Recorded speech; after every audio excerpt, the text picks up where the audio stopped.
Nagbabalak ba kayong magpagawa ng renovation or improvement sa inyong mga bahay?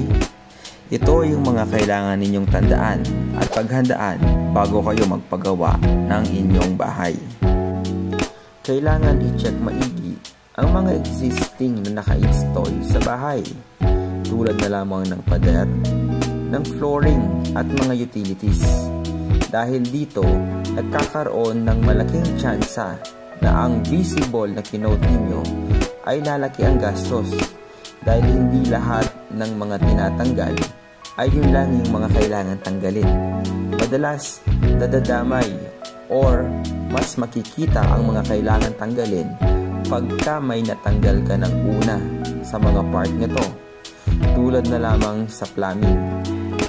Minsan may mga pipes na kailangan tanggalin, at since hindi mo yun nakikita at nasa loob ng pader, malalaman mo lang na kailangan itong palitan pagka tatanggalin mo na or maglalagay ka na ng mga panibagong layout mo. Pag-aaral natin sa susunod na video kung ano ba ang mga preparasyon na kailangan natin paghandaan.